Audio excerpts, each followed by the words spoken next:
할렐루야. 9월 27일 토요일 매일 성경 묵상입니다. 오늘 말씀은 역대하 10장 1절에서 19절의 말씀입니다. 르호보암은 예수님 탄생 930년 전에 솔로몬의 뒤를 이은 왕으로 오릅니다. 이걸 성경으로는 교회에서는 주전이라고 주전 930년이다 이렇게 하는데, 일반적으로 세계사에서는 BC 930년이다 이런 말을 하죠. 서기 지금은 2025년 뭐 이렇게 AC 또는 서기 이렇게 하고, 지금은요 예수님이 태어나기 전에는 BC 또는 주전이라고 합니다. 본문을 읽으면 알겠지만은 그는 왕위를 계승하자마자 중대한 문제에 직면하게 됩니다. 유다를 제외한 10지파로부터 세금 감면과 노역 감면을 요구받은 거죠. 일전에 솔로몬이 자기 백성들은 노예로 삼지 않았고 가나안 원주민들을 이제 복종시켜서 노예로 삼았다 그렇게 나왔었잖아요. 그렇다고 해서 이스라엘은 완전히 자유한 것은 아니었습니다.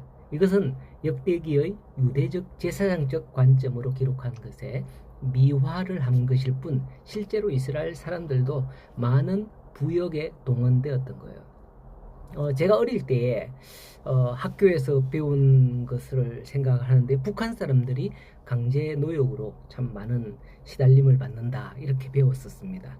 근데 우리나라도 실제적으로 과거에 그 80년대 그쯤에 그런 유형의 과거가 있습니다. 제가 중학교 때 실제 그런 일을 당했거든요. 그 일이 기억나는데, 아버지 대신에 마을 주민들이 하는 부역에 참여한 적이 있습니다.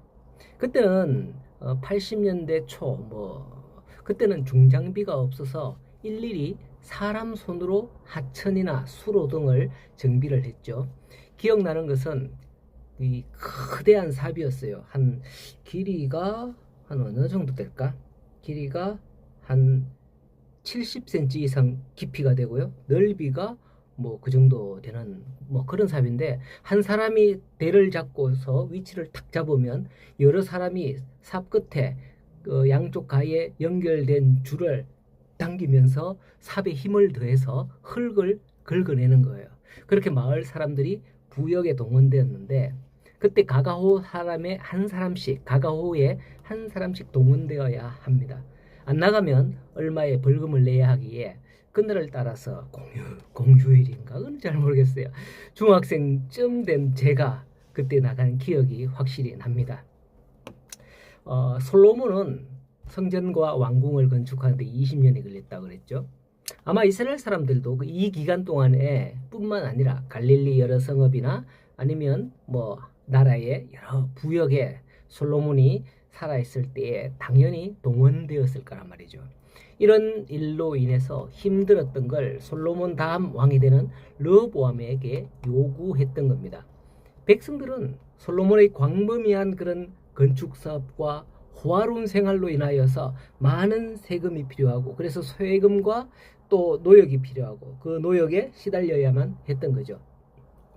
어제 말씀에서 솔로몬의 1년 세입금의 무게가 금 666달란트라는 게 그냥 나온 게 아니에요. 그동안 백성들이 그거를 지불하기 위해서 얼마나 힘들었겠습니까? 물론 외국에서도 들어왔겠지만 백성들도 그런 세금을 내고, 세금을 내지 못하면 노역으로 해야 되고, 그렇잖아요? 그렇게 감당해야 돼요.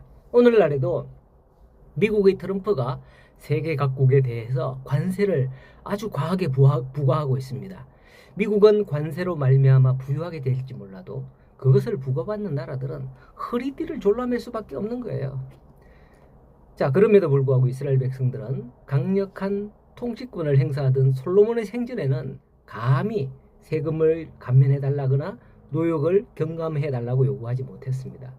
하지만 솔로몬이 사망하고 르호보암이 왕위에 계승하자 사정은 달라졌습니다. 백성들은 특히 이스라엘 지파 가운데 다윗 왕조를 배출한 유다 지파 외에서 상대적으로 불이익을 받았던 에브라임 지파를 중심으로 북부의 10지파들은 전에 이러한 솔로몬에게 반기를 들었다가 실패해서 애굽으로 도피했던 한 인물이 있는데, 그가 여로보암이에요. 그를 앞세워서 르호보암에게 왕위 인준을 조건으로 세금 감면과 노역 경감을 요구하기 이런 겁니다. 여기서 우리가 좀 이름을 좀 구분을 해야 되는데요. 솔로몬의 아들 왕위를 이은 자는 리얼입니다. 르호보암이고, 그리고 방기를 든 대표 중에서 북이스라엘의 나중에 왕이 되죠. 그는 동그라미로 시작합니다. 여로보암, 르호보암, 여로보암. 이 두 이름이 비슷하니까 헷갈리지 않아야 돼요. 자, 그런데 본문에서 이제 솔로몬의 뒤를 이어서 왕이 되는 르호보암의 실책을 볼 수가 있어요. 이 정치적 시험대에서 백성들의 요구를 수용할 것을 조언한 국가의 원로들의 의견을 버리고 더 가혹한 어떤 강압 정책을 시행할 것을 주장하는, 자기와 함께 공부하고 자랐던 그 젊은 신하들의 의견을 받아들여서 백성들의 요구를 묵살함으로써 결국 에브라임 지파를 중심으로 북부 지파들의 그 반역을 초래하고 마는 거죠. 르호보암은 젊은 신하들의 조언을 받아들여서 대답하기를, 내 새끼손가락이 아버지의 허리보다도 굵으니 내 아버지가 너희에게 무거운 멍에를 매게 하였으나 이제 나는 너희 멍에를 더 무겁게 할지라. 내 아버지는 가죽으로 만든 채찍으로 너희를 치셨으나 나는 전갈 채찍, 전갈 뾰족뾰족한 꼬리 아시죠? 전갈 채찍으로 하리라. 이렇게 대답을 한 거죠. 와, 어떻게 이런 말을 할 수가 있죠? 저 같아도 이런 말 듣고서는 도저히 복종할 수 없을 것 같아요. 그러니 결국 두 나라가 쪼개지고 맙니다. 한 나라죠. 한 나라가 두 개로 쪼개지고 이제는 결국 남유다, 북이스라엘. 남유다는 르호보암, 리얼이 시작되는 르호보암이 왕이 되고요. 북이스라엘이라고 하는데 북이스라엘은 동그라미로 시작되는 여로보암이 왕이 됩니다.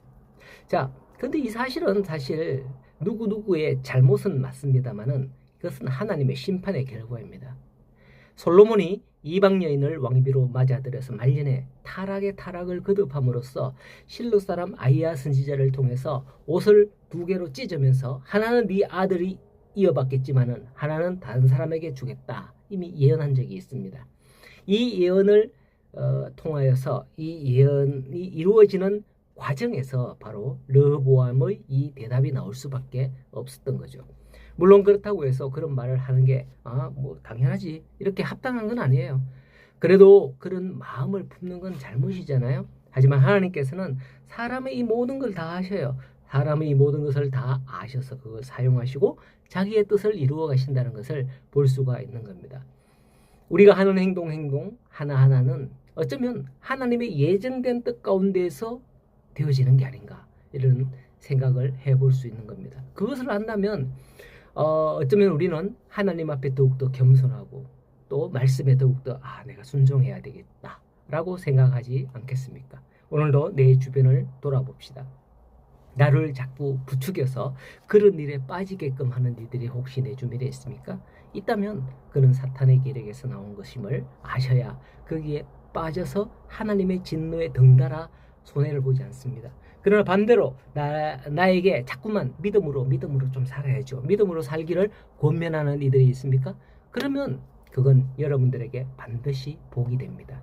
나를 위해서 기도해 주는 이들이 주변에 많습니다. 특별히 우리 교회가 그런 교회가 되어서 우리 성도들 서로를 살피는 아름다운 신앙 공동체가 되었으면 좋겠습니다. 오늘도 이제 토요일이 되어 남은 시간 이런 일들을 돌아보고 생각하며 한 주간을 어떻게 살았는지 믿음으로 정리해 보시고 또 내일 거룩한 주일 하나님 앞에 나아가고자 하는 그런 마음으로 살아가시고 남은 시간 행복한 마음 가득하고 행복하시기를 간절히 소원하고 축복합니다.